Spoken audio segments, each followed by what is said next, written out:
Good morning, class 9th. Welcome to your this online classes. When you बच्चे आप and when you enter into class 9, science is taught into 3 different subjects like physics, chemistry and biology. 8 तक ना एक ही teacher तीनों subjects पढ़ा सकती है क्योंकि बहुत सुपरफिशियली बात हो रही होती है वहाँ पे। पर जब हम क्लास 9th में आते हैं तो फिज़िक्स, केमिस्ट्री, बायो तीनों अलग अलग टीचर्स को कहा जाता है पढ़ाने के लिए, क्योंकि फ़िज़िक्स अब थोड़ा सा और डिटेल में डीप में जाना है तो physics teacher can go in little more deep, ऐसे ही केमिस्ट्री टीचर और ऐसे ही बायो टीचर। तो मतलब physics expert will teach you physics and chemistry expert will teach you chemistry and bio expert will teach you bio. तो थोड़ा सा जब ये एडमिनिस्ट्रेशन और जब ये एजुकेशन सिस्टम ही इस तरीके से डिवाइड कर रहा है चीज़ों को ताकि अब आपको और डीप में समझ आ जाए चीज़ें, तो आपने भी अपना मेथड थोड़ा सा चेंज करना होगा। जैसे आप 8th में पढ़ते थे वैसा आपको 9th में नहीं पढ़ना है। 9th में आपको और ज़्यादा प्रैक्टिस करनी है, लिख लिख के चीज़ों को याद करना है, लिख लिख के प्रैक्टिस करनी है। रोज़ जितना पढ़ाया जाए उतना उसको आपको याद कर लेना है, क्योंकि अगली क्लास का समझ में बहुत अच्छे से तभी आएगा जब आपको पिछली क्लास बहुत अच्छे से याद हो। ठीक है, तो हम स्टार्ट करते हैं अपने आज क्लास 9 का पहला चैप्टर जिसका नाम है मोशन। तो हम जब बात करते हैं मोशन की, तो कब आप किसी बॉडी को मोशन में कहोगे? मोशन जो है ना एक अपने आप में एक ना रिलेटिव टर्म। मोशन जैसे फॉर एग्जांपल मैं एक लेती हूँ एग्जांपल बस का। बस में पैसेंजर्स बैठे हुए हैं तो वो आपस में एक दूसरे को तो रेस्ट में दिखाई दे रहे होते हैं, बट जो पर्सन बस स्टैंड पे खड़ा हुआ है उसको तो उसके हिसाब से बस वो सारे बस मूव कर रही है, मतलब वो पैसेंजर्स में मूव कर रहे हैं। तो उसका मतलब एक ही टाइम पे एक पैसेंजर वो रेस्ट में भी दिखाई दे रहा है एक आदमी को, और एक आदमी को मोशन में भी दिखाई दे रहा है। तो फिर इसका मतलब उस बॉडी जो ऑब्जेक्ट जो पर्सन आपको मोशन में भी दिखाई दे रहा है, रेस्ट में भी दिखाई दे रहा है, तो उसके मोशन को कैसे डिफाइन किया जा रहा है? इसका मतलब एक पॉइंट ऑफ रेफरेंस है जो कि ये डिसाइड करेगा कि वो मोशन में है या रेस्ट में है। तो इसका मतलब रेस्ट और मोशन आपस में इंटर रिलेटेड टर्म्स हैं। ठीक है, हम ना तो प्योरली रेस्ट को डिफाइन कर सकते हैं, ना ही हम प्योरली मोशन को डिफाइन कर सकते हैं। मतलब ये दोनों एब्सोल्यूट टर्म्स नहीं है, ये आपस में इंटर रिलेटेड टर्म्स है। तो उसको बोलते हैं हम कि rest and motion are relative terms. मेरी बात समझ आए? तो ऐसे बहुत बार ऐसे ना एग्जाम में क्वेश्चन आ जाता है कि आप ये बताइए कि rest and motion are relative terms, क्या ये सही है? अगर सही है तो कैसे, मतलब कमेंट अपॉन द स्टेटमेंट। इस तरीके से क्वेश्चन आ सकता है। ठीक है, तो आप क्या लिखेंगे? सबसे पहले तो आप लिखेंगे yes this statement is correct. अगर ये आप येस कह रहे हैं, इस किसी भी स्टेटमेंट को आपका आंसर येस कर रहे हैं, तो आपको जस्टिफाई करना पड़ेगा आपका आंसर कि ये येस क्यों है। उसके लिए कैसे करेंगे आप? पहले तो एक्सप्लेन करें स्टेटमेंट को कि rest and motion are relative terms because both are inter related to each other. We can not define motion as well as rest position independently. ना अब इसके बाद पहले आपने ये एक्सप्लेन कर दिया, फिर उसके बाद आप एक एग्जाम्पल लिखेंगे। एग्जाम्पल मैंने आपको बताया कि passenger sitting inside the bus, they can be at rest with respect to each other but they can be in motion with respect to the person standing on the bus stand when the bus is moving. Clear? So this is और example अगर आप लेना चाहें तो कौन सा लेंगे? अर्थ का ले सकते हैं हम, कि हम सब अर्थ पे जब हैं तो हमको एक दूसरे के ना, जब हम रेस्ट पर होते हैं तो हम सब एक दूसरे को रेस्ट पे दिखाई जब दे रहे होते हैं, तो मतलब उसी टाइम पे हम दूसरे प्लैनेट से अगर कोई हमें देखे तो वो हमको मोशन में देखेगा, मतलब उसको हम मोशन में दिखाई दे रहे होंगे क्योंकि बाहर से वो देख रहा है अर्थ को। तो इस तरीके से क्या हो जाएगा कि हम ये दूसरा एग्जाम्पल हो जाएगा कि रेस्ट और मोशन जो है वो आपस में एक रिलेटिव टर्म्स है। तो जब भी हमने मोशन को डिफाइन करना है, किसी भी ऑब्जेक्ट के मोशन को एक्सप्लेन करना है, तो जो टर्म्स हमें बहुत ज़्यादा जिनका मीनिंग समझ में आना चाहिए वो हम टर्म्स लेंगे और उनको समझेंगे। जिसमें से सबसे पहले टर्म आती है डिस्टेंस एंड डिस्प्लेसमेंट। डिस्टेंस क्या होता है? Distance is total path covered by the body in A given interval of time. जैसे फॉर एग्जांपल एक बॉडी ए से बी की तरफ गई, बी से सी की तरफ गई, फिर सी से ए की तरफ आई, ठीक है। T1 टाइम यहाँ लगा, T2 टाइम यहाँ लगा, T3 टाइम यहाँ लगा, तो total time T1 plus T2 plus T3 में उसने कितना डिस्टेंस कवर कर लिया, AB plus BC plus CA। तो this is the total path covered by the body in given interval of time. जबकि डिस्प्लेसमेंट क्या है, shortest distance between the initial and the final position. मतलब जैसे अगर हम सपोज कहें कि वो ए से मूव करी, ठीक है, ए से स्टार्ट किया मूव करना, बी से तक गई और फिर सी तक गई, बस यहीं पर रुक गई, तो टोटल डिस्टेंस तो बन जाएगा A B plus B C, but displacement क्या बन जाएगी, ए सी। तो A B plus B C क्या बनेगा, उसका डिस्टेंस, और ए सी क्या बनेगा, डिस्प्लेसमेंट, क्योंकि इनिशियल पोजीशन ये है, फाइनल पोजीशन ये है, तो शॉर्टेस्ट डिस्टेंस ये बनेगा। तो shortest distance between initial and the final position. इस एग्जाम्पल में जब उसने ए से शुरू किया और फिर वापस ए पे पहुंच गया, मतलब इनिशियल पोजीशन और फाइनल पोजीशन सेम हो गया, तो शॉर्टेस्ट डिस्टेंस कितना हुआ, 0 दोनों के बीच में, क्योंकि जब ए इनिशियल पोजीशन पे वो वापस आ गया तो इसका मतलब उसका फाइनल जो कोई डिस्टेंस उसने डिस्प्लेसमेंट उसका रहा ही नहीं। तो इस केस में डिस्प्लेसमेंट क्या हो जाएगी, 0, और इस केस में डिस्प्लेसमेंट क्या हो जाएगी, ए सी। अगर मान लिया वो ए से बी की तरफ जा रहा था, अगर मैं स्ट्रेट लाइन मोशन की बात करूँ, जैसे सपोज आप ईस्ट की तरफ जा रहे थे, फिर वापस वेस्ट की तरफ मुड़ गए एक इंटरवल ऑफ टाइम के बाद, फिर आपने वेस्ट की तरफ मूव कर रहे थे जब, तो पहले आपने क्या किया, पूरे ओरिजिन को क्रॉस किया, फिर वेस्ट की तरफ मूव करना शुरू किया। तो अल्टीमेटली जब आप यहाँ से ऐसे आए, जब आप इनिशियल पोजीशन में वापस आए यहाँ पर, अगर यहीं पे आपका मोशन रुक जाता तो हम कहते हैं ना कि डिस्प्लेसमेंट जो है वो 0 हो गई, क्योंकि आपने जिस मोशन में स्टार्ट किया था उसी स्टेट पोजीशन में वापस आ गया। तो बेसिकली क्या हुआ, जब आप ऐसे यहाँ से ए से बी की तरफ जा रहे तो एक तरीके से सपोज ये +2 है, तो जब वापस आया तो ये -2 बन गया, है ना। आप अगर मैं लेफ्ट टू राइट जा रही हूँ, आपने ग्राफ प्लॉट किया, तो हम लेफ्ट टू राइट जा रहे हैं, अगर पॉजिटिव लिया तो राइट टू लेफ्ट क्या हो जाएगा, नेगेटिव हो जाएगा। तो टोटल जो डिस्टेंस जो है, अगर हम डिस्प्लेसमेंट कंसीडर करते हैं तो हमने समझा कि इनिशियल और फाइनल पोजीशन पे आप कोइंसाइड कर गया तो 0। मैं अब समझाना चाह रही हूँ आपको कि ये जो प्लस माइनस है ये बहुत इंपॉर्टेंट वेक्टर रोल प्ले करता है। तो उससे भी आप समझ सकते हो कि अगर ये +2 है, ये -2 है, तो टोटल डिस्टेंस कितना कवर हो जाएगा, दैट इज +2 - 2 0। और अगर वो अपना मोशन कंटिन्यू करती इस तरफ ही जाती जाती, तो मतलब ये वेस्ट की तरफ जा रही है, तो एक तरीके से क्या हो गया, अब उसका फाइनल आंसर जो आपका आ जाएगा वो नेगेटिव में भी आ सकता है। तो हम ये बोल देते हैं कि displacement can be positive, negative और 0। नेगेटिव क्या मतलब, क्या कि उसका मोशन जो है वो क्या हो गया, रिवर्स डायरेक्शन में, अल्टीमेटली फाइनली उसने क्या किया, स्टॉप किया। तो नेगेटिव का सेंस जो है वो डायरेक्शन की सेंस में ही बात होती है, ठीक है। फिजिक्स में नेगेटिव जो मीन आएगा वो हमेशा डायरेक्शन जब रिवर्स हुई तो हम नेगेटिव साइन ले लेते हैं as compare to the initial direction जो भी हम लेके चल रहे थे, जिसको हम पॉजिटिव लेके चल रहे थे। तो ये डिस्टेंस जो है वो कभी भी 0 नहीं हो सकता, जबकि डिस्प्लेसमेंट 0 हो सकती है। तो जितनी भी डिस्कशन है उसको 3 पॉइंट्स ऑफ डिफरेंस में हम एक्सप्लेन कर सकते हैं। डिस्टेंस एंड डिस्प्लेसमेंट, हमने ये 3 पॉइंट्स ऑफ डिफरेंसेस लेके ऐसे एग्जाम में आ सकता है, तो इसलिए मैंने इसको ऐसे ही डेपोलेटेड फॉर्म में ही आपको एक्सप्लेन किया, ताकि आप इसको ऐसे ही याद करें, ठीक है। दूसरी टर्म को समझेंगे। दूसरी टर्म है हमारे पास, वो है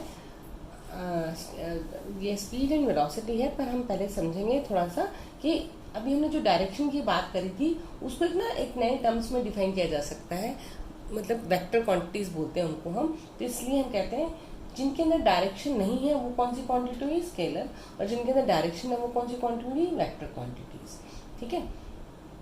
तो थोड़ा सा एक और पॉइंट समझाने की कोशिश के ऊपर पहले कि हम डिस्प्लेसमेंट को ऐसे भी बोल सकते हैं कि distance in A given direction, क्योंकि डिस्टेंस के साथ जब डायरेक्शन आ जाती है तो वो क्या बन जाती है, डिस्प्लेसमेंट बन जाती है। तो हम इसको स्केलर क्वांटिटीज को कैसे डिफाइन करते हैं, these are those quantities which need only magnitude for their complete description. तो मतलब वो स्केलर क्वांटिटीज होगी, जैसे डिस्टेंस के अंदर सिर्फ मैग्नीट्यूड चाहिए, कोई डायरेक्शन नहीं चाहिए, ठीक है। सिमिलरली जो वेक्टर क्वांटिटीज हैं, वेक्टर क्वांटिटीज में क्या हो जाएगा, जिनके अंदर मैग्नीट्यूड भी चाहिए और साथ साथ डायरेक्शन भी चाहिए, तो वो वेक्टर क्वांटिटीज हो जाएंगी। तो vector quantities are those quantities which need magnitude as well as direction for their complete description, for example displacement. बात समझ आ गई, ठीक है। तो अब हम आगे चलेंगे, that is speed and velocity. दूसरी टर्म, जैसे डिस्टेंस एंड डिस्प्लेसमेंट सीखा, अब नेक्स्ट ऐसे ही स्पीड एंड वेलोसिटी। स्पीड क्या, rate of change of distance, मतलब कितने रेट से उसका डिस्टेंस चेंज होता है, मतलब distance upon time is basically what speed.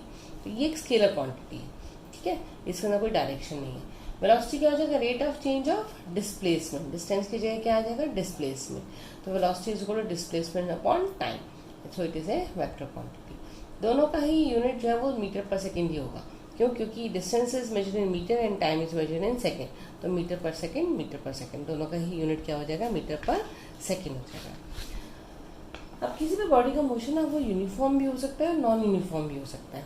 अगर बॉडी हमेशा इक्वल डिस्टेंस कवर कर रही है इक्वल इंटरवल ऑफ टाइम में, तो हम बोलते हैं बॉडी का मोशन कैसा है, यूनिफॉर्म मोशन है, ठीक है।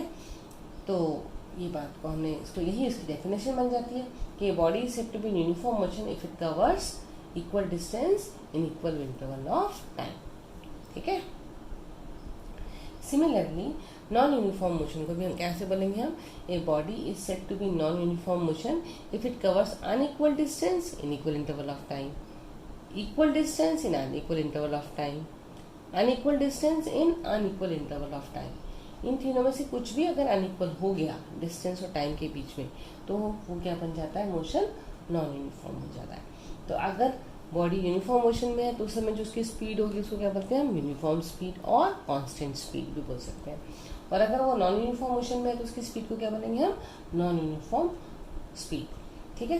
तो ऐसी ही बात हमने लिखी है कि uniform speed and non uniform speed की बात करेंगे हम। तो अगर नॉन यूनिफॉर्म स्पीड है इसका मतलब उसकी स्पीड लगातार चेंज हो रही है, मतलब वेरिएबल स्पीड है ना। तो जब वेरिएबल स्पीड में मूव कर रही है बॉडी, आई रिपीट, जब बॉडी नॉन यूनिफॉर्म स्पीड में है मतलब लगातार उसकी स्पीड क्या हो रही है, चेंज हो रही है। अगर वो चेंज हो रही है तो इसका मतलब हम उसको फिर कैसे हम उसकी स्पीड के बारे में बताएंगे कि वो कितनी स्पीड से चल रही है। उस केस में फिर हम क्या वर्ड यूज़ करते हैं, हम एवरेज स्पीड की वर्ड यूज़ करते हैं। तो एवरेज स्पीड कैसे निकाली जाती है कि टोटल डिस्टेंस उसने कितना कवर किया, टोटल टाइम टेकन, हम डिस्टेंस को मेजर कर लेते हैं। तो total distance upon total time, ठीक है, तो वो क्या बन जाता है, उसका एवरेज स्पीड हो जाती है। तो अगर वेरिएबल स्पीड है तो इसका मतलब हर इंस्टेंट ऑफ टाइम पे स्पीड क्या है, वो अलग है, ठीक है। तो उसको क्या बोलते हैं हम, instantaneous speed, that is speed at any instant of time की। तो हम क्या करते हैं, जैसे स्मॉल डिस्टेंस के लिए हम स्मॉल कोई भी चेंज है उसके लिए हम वर्ड यूज़ करते हैं डेल्टा, ठीक है। तो small change upon small time interval ये हमने लिया, वो स्मॉल इतना स्मॉल है कि उसकी लिमिट जो है वो 0 के बराबर है, लिमिट जो है tends to 0, it is not equal to, it tends to 0। तो इसको हम लिख देते हैं ds/dt। तो इंस्टेंटेनियस स्पीड को कैसे कैलकुलेट किया जाता है, ds/dt।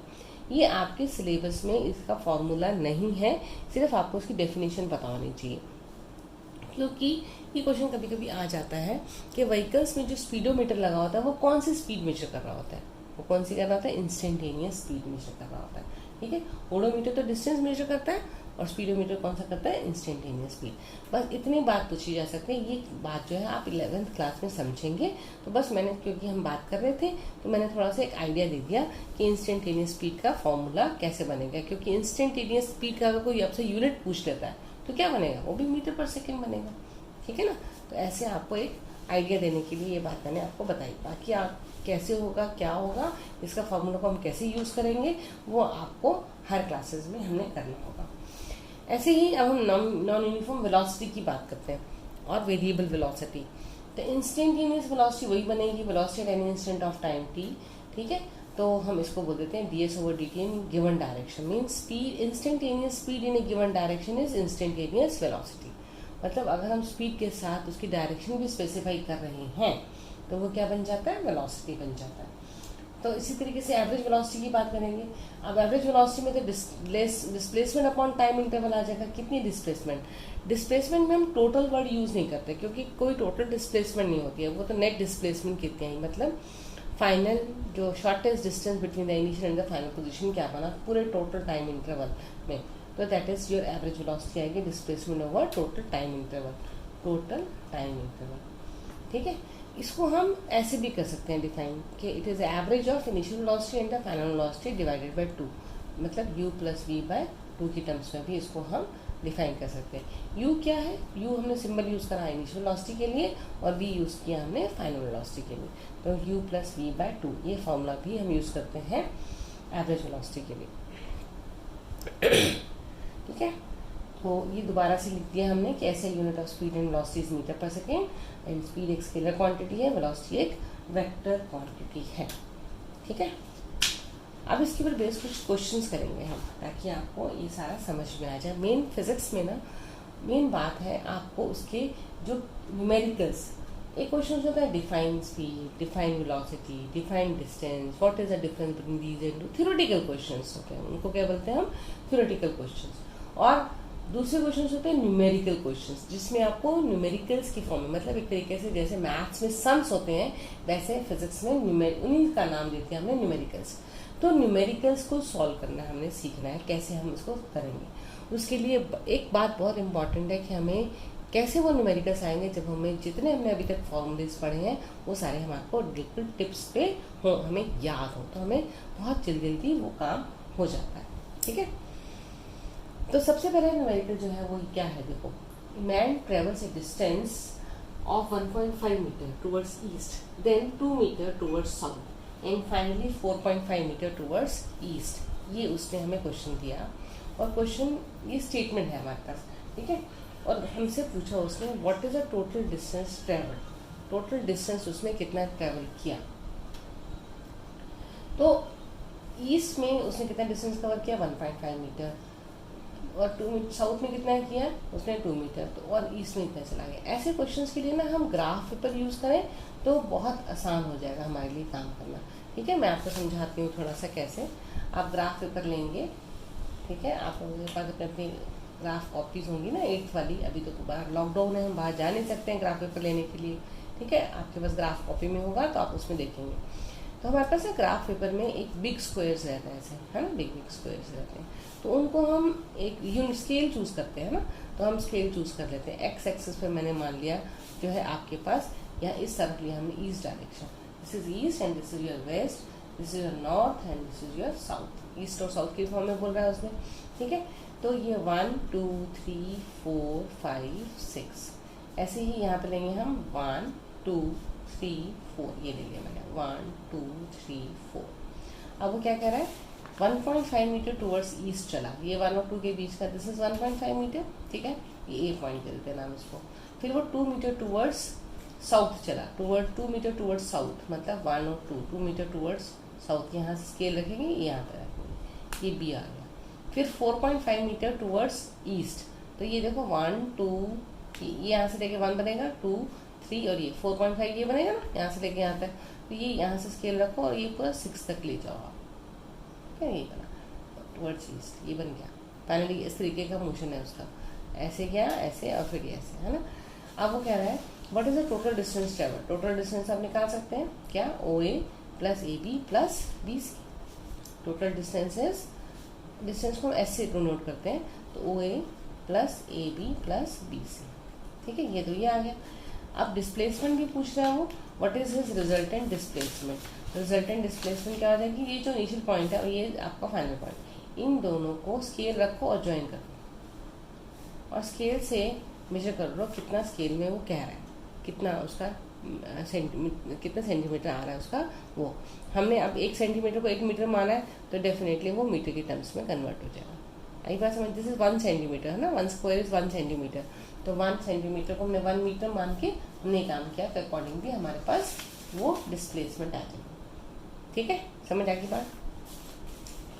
आगे चलते हैं हम, इसको समझा। Scooterist covers a distance of 3 kilometres in 5 minutes, calculate his speed in centimetre per second, metre per second and kilometre per hour. मतलब आपको कन्वर्जन ऑफ यूनिट्स की हमने थोड़ा सा समझाने की कोशिश करी है इसके अंदर। तो हमें मालूम है 1 किलोमीटर में कितने मीटर, यस 1000 मीटर, और 1 मीटर में कितने centimetre, 100 centimetre.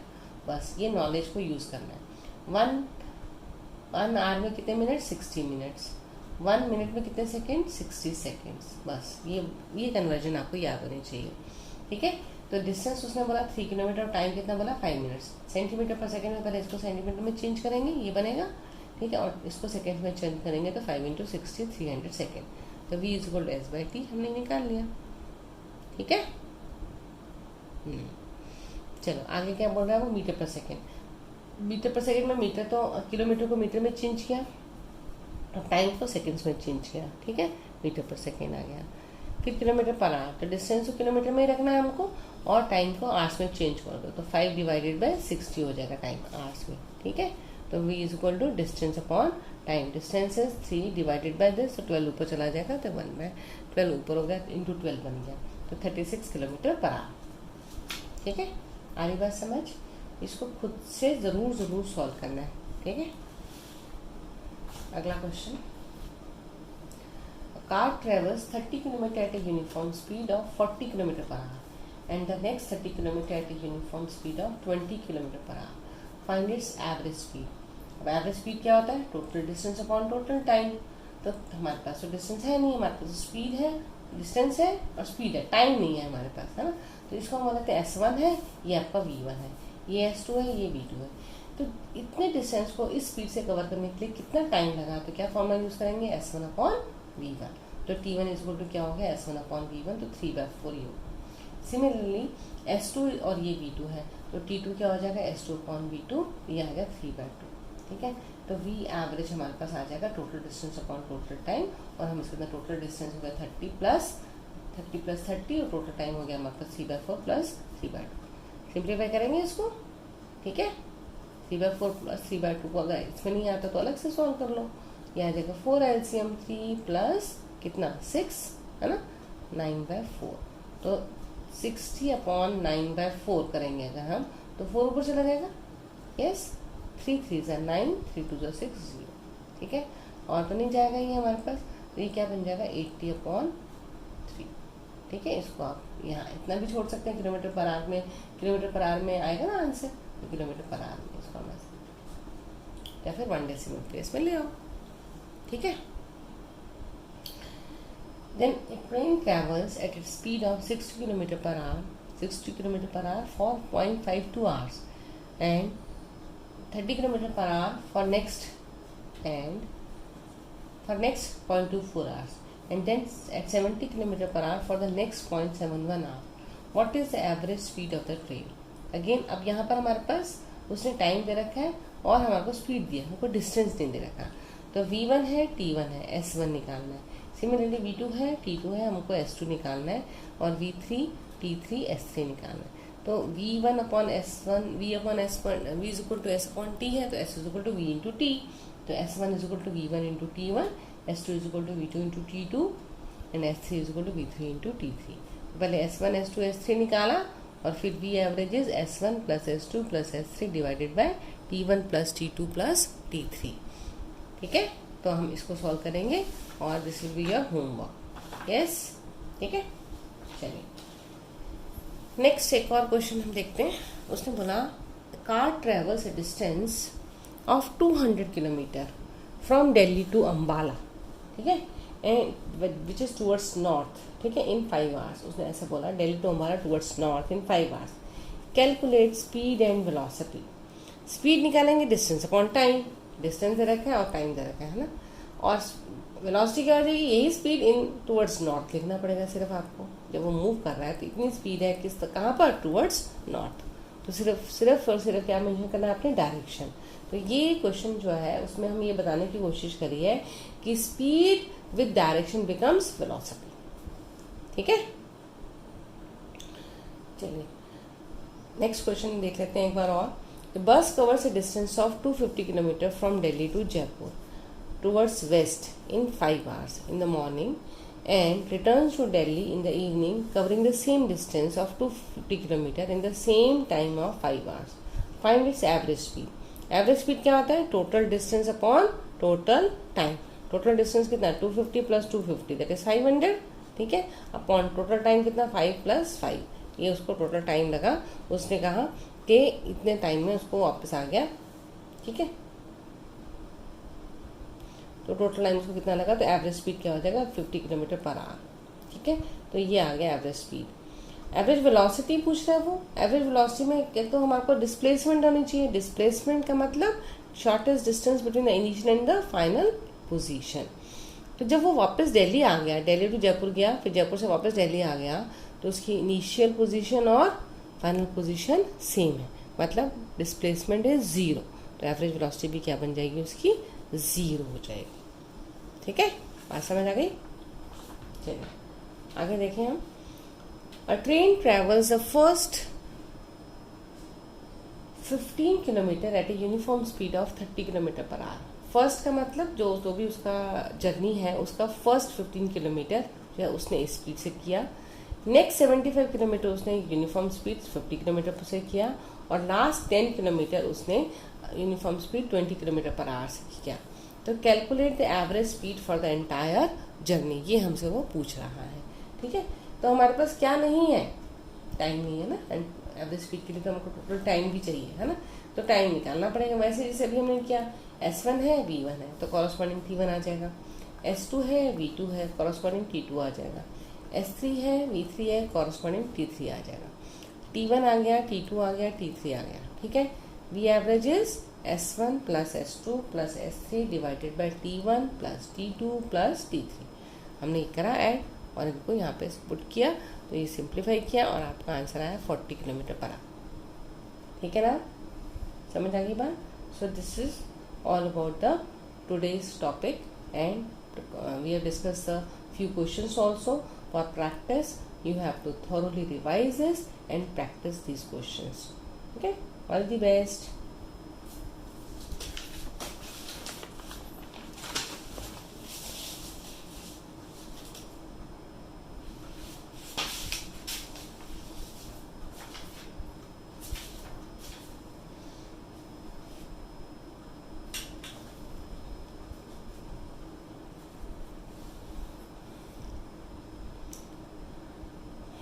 Good morning 10th class.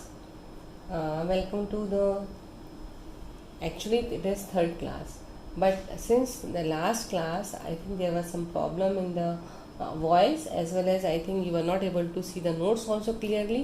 So and many new students have also joined in this group. So let me thought that let us revise the previous lecture once again. Okay, थोड़ा सा ना वो भी है, ज़्यादा calculation part भी है, थोड़ा सा इसके अंदर डिटेल में भी जाना है, तो थोड़ा बच्चों को अच्छे से समझ में भी नहीं आ रहा होगा। तो मेरे को लगा चलो लेट, अभी इतना कुछ ऐसा है नहीं, हम इसी को पहले रिपीट कर दें ताकि हमें अच्छे से समझ में आ जाए। ठीक है, अब इसको आज हमने बहुत ध्यान से बहुत धीरे धीरे समझना है इस बात को। ठीक है, तो हमने लास्ट क्लास में